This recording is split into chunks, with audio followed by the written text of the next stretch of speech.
at the end of the day, Kushal, I feel like this is a kind of situation like Abhijit mentioned, which is a very good point, that Amritpal Singh is just a symptom.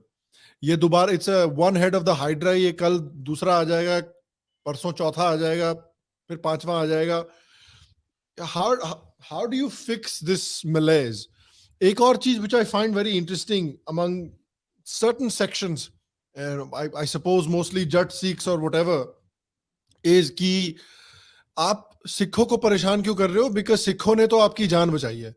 बेटा, किसी ने किसी की जान नहीं बचाई है, सबने एक दूसरे की जान बचाई है. ठीक है, when people were when क्या लिखा है उसमें कि खुरसान खसमंदा किया, हिंदुस्तान डराया. किसी ने खालिस्तान तो नहीं डराया, किसी ने पंजाब नहीं डराया, किसी ने पाकिस्तान नहीं डराया, किसी ने सिखिस्तान नहीं डराया, हिंदुस्तान डराया.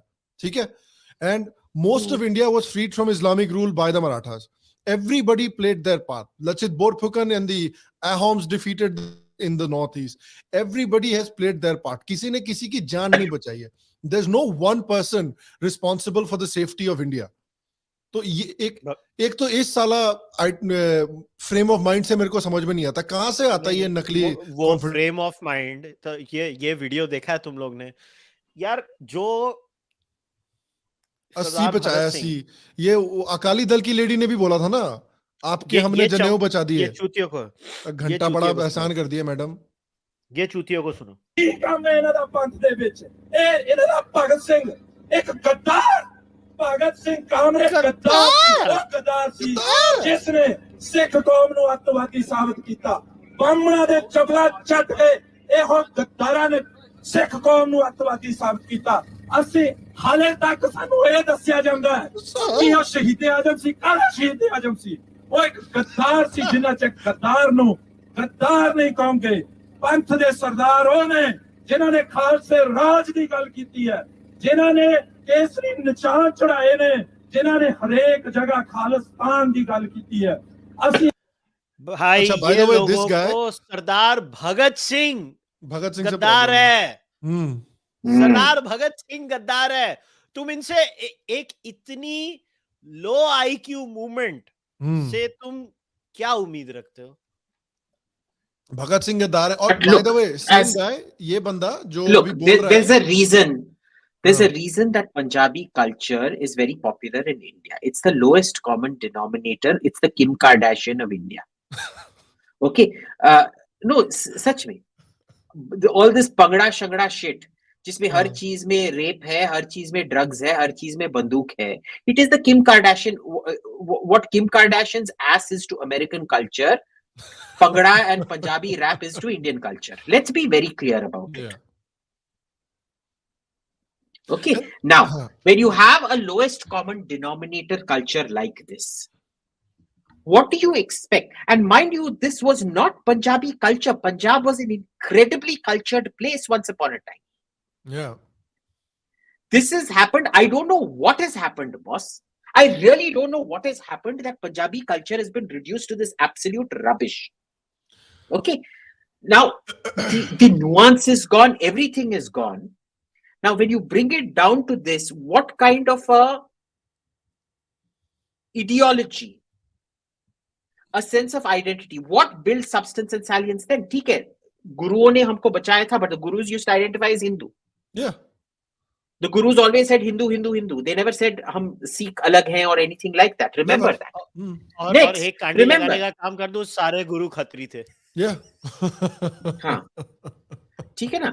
Next, remember, ठीक है, इंडियन स्टेट ने बहुत तुमको मारा है, तुमने भी बहुत सारे इंडियन स्टेट को मारा है. Has everybody forgotten? I remember this as a kid. Almost every day in the 80s when we used to turn on our first color TV, our black and white TV and the color TV, the news used to be so many people were taken out of a train or a bus, and all the non-pagdied ones were shot. उन्होंने क्या बिगाड़ा था आपका? उन्होंने क्या बिगाड़ा था? आपको स्टेट से प्रॉब्लम है, आपको गवर्नमेंट से प्रॉब्लम है, इन्होंने क्या बिगाड़ा आपका? जो आप इन्होंने क्या बिगाड़ा था? They used to pick and target Hindus. Yeah. Okay. They used to pick and target Hindus. This is what used to happen. So, ये ना किसने किसको बचाया था? This is a very long path to go down. It cuts both ways. Exactly. Not only that, Abhijit, in fact, one of those shootings where the Hindus were selectively taken out of the bus and shot at was one of the reasons that eventually Indira Gandhi, ये सारा गंद तो इंदिरा गांधी का मचाया हुआ है, सारा सत्यानाश कर दिया पंजाब का, और तभी दैट वाज द टाइम, याद नहीं है वो पहली बार भिंडरनवाला जब 1 महीने के लिए जेल में गया था और पूरे पंजाब में आग लग गई थी भिंडरनवाले के जेल में जाने के बाद. But the point is that, यार, I 100% agree with you. Every community has spilled blood to get us independence over the time. हर इंसान की contribution is देश में, and there is no Punjab without Hindus, without Sikh, without Muslim. या तो कल को कोई बोल देगा यार किसी पंजाबी को तुम बाबा बुल्ले शाह को सुनना शुरू कर दो. What nonsense! How can a Punjabi stop listening to Baba Bulle Shah? He's as much part of our identity. तो मैंने तो उनके सारे पढ़े हुए हैं, लिटरली सारा कुछ पढ़ा है, सब कुछ total from start to end. तो मैं भूल जाऊं, मैं पढ़ना बंद कर दूं, कल को बोल दोगे तुम कोई और बिना चंडी के क्या पंजाब, बिना माता चंडी के क्या पंजाब, किस बात का पंजाब? वही तो, माता रानी के बगैर कोई पंजाब हो सकता है? कौन सा पंजाब है भैया बिना माता रानी के बगैर पंजाब हो सकता है? हो रहा क्या है कि ये मेरा व्यू है. और दूसरी बात, वो आई थिंक हम लोग जो बोल रहे हैं, एक मैं बात क्लियर करना चाहूंगा कि मैं तो एक्चुअली जो बोल रहा हूँ ये सिक्योरिटी हटाने को, मैं तो मायरा मैकडोनल्ड से एग्री कर रहा हूँ. मायरा मैकडोनल्ड ने क्या बोला, हम लाइट टच, उसने वो वर्ड यूज किया ना ट्विटर पे, उसके प्रोफाइल पे मैडम जी लिखती है साउथ एशिया स्पेशलिस्ट. जय श्री राम. जब स्पेशलिस्ट कह रहे हैं कि light touch has been our policy, तो हम बोलते हैं कि Indian foreign policy has now started believing in reciprocity. So हम भी लाइट टच करते हैं. तुम डील करो अपने साथ, डील करो तुम अपना, हम तो लाइट टच ही दे रहे हैं ना तुमको. तो ये एक और अब मेरे हिसाब से देख, मैं हमेशा से क्यों 2 साल से कंसिस्टेंट था, ये खालिस्तान का issue will be dealt much better now, is because I was not looking at which government was in power. I was looking at the state capacity apparatus overall. See, people forget after the 90s and what Punjab went through. Look at the 5 states in India in terms of the best police to citizen ratio. That is point number 1. Northeast states and Punjab are right on the top. There are reasons for that because they are sensitive areas. And these are not my numbers. These are Government of India numbers. And by the way, they follow the recommendations given by the Supreme Court of India. They have those numbers in the police force, and over the years, I think even Abhijit must know about it, Punjab mein police recruitment has become a major source of employment also. ये भी एक बहुत बड़ा government की job मिलती है, and इसके लिए पंजाब अपनी पुलिस को उल्टा कम नहीं करता है, वो बढ़ाता ही है, घटाता नहीं है. वो उसी लेवल पे रख रहे हैं. पंजाब में पुलिस रिक्रूटमेंट भर भर के होती है, और वो आज भी उस स्टेट में है. आप किस बेस पे बोल रहे हो? और दूसरा, यार अभी वो बंदा भाग रहा है एज पर ऑफिशियल स्टेटमेंट्स. कौन से पंजाब में आग लगी? यार आप किसी से भी बात कर लो ना यार. ट्विटर पे कितने लोग ओपनली मैसेज कर रहे हैं. एक तो ये सारे थर्ड क्लास वेस्टर्न आउटलेट्स, वो निर्मल्या ने बहुत अच्छे 3 आर्टिकल शेयर किए. कुछ हो गया यार, ये फॉरेन मीडिया वाले, 27 मिलियन लोगों का इंटरनेट बंद हो गया. अलग चूतिए लोगों को झूठ बोलने में. अरे वो याद नहीं है फार्मर्स प्रोटेस्ट के समय पे 350 million people participated in the farmers protest. इतने लोग तो पंजाब में है भी नहीं. कहां से ले आए यार? चूतिए लोग हैं. एक से ये प्रॉब्लम है आज की डेट में यार. कुछ डिस्ट्रिक्ट्स में मोबाइल, अभी तो वो भी नहीं है इतना ही प्रॉब्लम. लोग बोल रहे हैं अरे यार आपके रिश्तेदार नहीं है क्या उधर, या आपके दोस्त नहीं, आप उनको फोन करके पूछ लो कुछ हो रहा है. बोलते कुछ नहीं हो रहा है, कोई ग्राउंड पे इसकी कोई सपोर्ट ही नहीं है.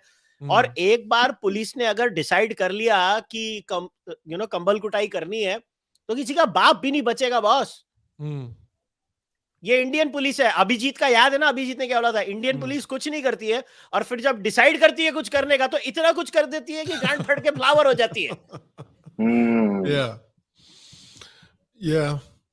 बात तो ये एक डिस्कशन हमको करना चाहिए. इंडिया में हमने कंट्रोल अच्छा किया खालिस्तान को, मगर यू हैव टू एडमिट इसमें 3 फेलियर्स हैं. एक हमारी काउंसलेट्स का भी फेलियर है. अब मैं वो रीजंस नहीं देना चाहता हूं कि ठीक है, मुझे भी बहुत चीजें मालूम पड़ी हैं जब मैं उधर रहा था कि हमारी काउंसलेट्स क्या हकती हैं. दूसरा, हमारा डायस्पोरा उन्होंने टट्टी की है, उसके ऊपर एक दूसरा माउंटेन बनाता है टट्टी का। हमारा डायस्पोरा जो प्रो इंडिया डायस्पोरा है, उसमें कोई रिलीजन नहीं बात कर रहा हूं, प्रो इंडिया डायस्पोरा, वो टट्टी के पहाड़ पे एक और टट्टी करती है। यार don't you think Abhijit we should increase the cost of doing this shit in America and Canada? Yeah.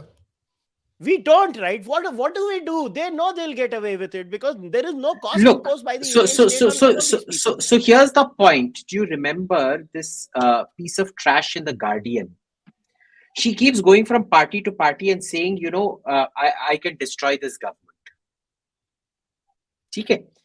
The MEA went out of its way to protect her visa because some official wanted some admission into some other thing. So when your MEA itself is so bloody compromised, what the hell are you going to do? Look, all these guys, they want to be and I know, I've seen how this works, by the way. They will call up some of these guys and tell them, Dekho, we are trying very hard. The government wants to come down on you, but we're trying very hard to protect you and this and that. मेरे बेटा का admission करा देना रायरसन में या Carlton में या इधर उधर. नहीं, सच बोल रहा हूँ. सच बोल रहा हूँ. So these things they would be doing out there. Or they will say, see, you know, you have a lot of clout in the Labour Party. Yeah. My son wants to come there, recommend him, saying that, you know, this is a guy within the MEA who's been working to help us. So give him this and that. Yeah. बहुत होता है boss. मैंने खुद अपनी आंखों से देखा है. तो इसमें ये the extent to which your diplomats are compromised. Mind you, it is only of late that we had Ajay Bisaria who brought a sense of order. Ajay Bisaria is another fantastic diplomat, by the way. He brought a sense of order to our diplomatic efforts in Canada. हम कितने सालों से चीखे जा रहे हैं. Chevrolet's think tank, McDonnell Laurier, they were going on highlighting all the things that were happening out there on how this whole polity was being criminalized. और कुछ नहीं होता था. ठीक है. The Indian embassy would not act. All the Indian ambassadors there were more interested in getting themselves to some post-retirement job, fellowship, whatever nonsense. कोई काम नहीं करता है. So finally, we actually have a very good ambassador in the UK, and we have had a very good ambassador in Canada. Yeah. अब देखते हैं क्या होता है. So very finally about this topic, guys. This is a situation that keeps it seems like, you know, since the farmers protest, this is a situation that bahar wale log, at least they try to flare this up every couple of years, and it seems like this is going to be they're going to try and keep doing this. Okay, we have seen that with a little bit of, you know, coordinated effort, we can flare up Punjab, we can create some issues in Punjab. On top of the problem, Punjab की जो economy है, जो 60s और 70s के time पे boom कर रही थी, अब to a large level stagnate कर गई है. And you know, the way they got the farm laws cancelled, it doesn't look like ये इकोनॉमी का जो सिचुएशन है वो in the near future at least improve होने वाली है. तो नहीं, मगर पंजाब की इकोनॉमी खराब क्यों हुई शाम? पंजाब की इकोनॉमी खराब होने का कारण है उग्रवाद. आप उग्रवाद करोगे, मारुति उधर से निकली थी. अभिजीत को याद है 80s में मारुति का प्लांट आने वाला था, निकल गया पंजाब से. They did not come there. एक के बाद एक इंडस्ट्री वहां से निकली. निटिंग इंडस्ट्री पंजाब में थी, सारी तिरपुर चली गई. अरे there are reasons for these things happening यार. आप अपने अंदर तो झांकते हो नहीं. आप सारी दुनिया को प्रवचन देते रहते हो, वेख ले आएंगे, वेख ले आएंगे. अरे क्या वेख ले आएंगे? लाइन लगा के बैठे हो कनाडा में जाने के लिए, इधर से पागलों के जैसे बातें करते हो. कोई अपनी इकोनॉमी का ध्यान नहीं देते हो. कितनी बार बोला है मिलेट्स में जाओ, चावल और गेहूं. साला पंजाब का आदमी भी वो घटिया चावल और गेहूं नहीं खाता. पंजाब का आदमी भी नहीं खाता वो सिर्फ इतना 30% कुछ सॉइल क्वालिटी खराब हो चुकी है. 30% सॉइल पूरी खराब हो चुकी है पंजाब में. I forgot that presentation that I had seen. बेवकूफ के जैसे बात करनी. और उसके बॉस वो जगह में आपको चेंज लाना पड़ेगा. आपको खेती के पैटर्न अपने चेंज करने पड़ेंगे. मगर आप बैठे हुए हो. वो कौन था वो जो पहले देख ले आएंगे ऐसे ऐसे कर रहा था चूचे के जैसे. और फिर पुलिस बीच पड़ गई. चूचे के बातें करते हैं, और वो सारे के सारे उल्लू के पट्टे कनाडा में बैठे। यूके में तो फिर भी रिलेटिवली शांत हैं, मगर कनाडा में बॉस क्या वायलेंस है, कितने वायलेंट है वहां पे वो लोग। तूने देखा वो बेचारे जर्नलिस्ट को भी मारा, और वो समीर को धक्का मार दिया। एक और थे जी, मैं नाम भूल गया उनका यार, आई एम वेरी सॉरी, मैं उनका नाम I have completely forgotten his name, उनको मार मूर दिया यार। क्या इतने वायलेंट लोग हैं, और the left is completely in bed with these people. I don't know what is wrong with the left. Yeah.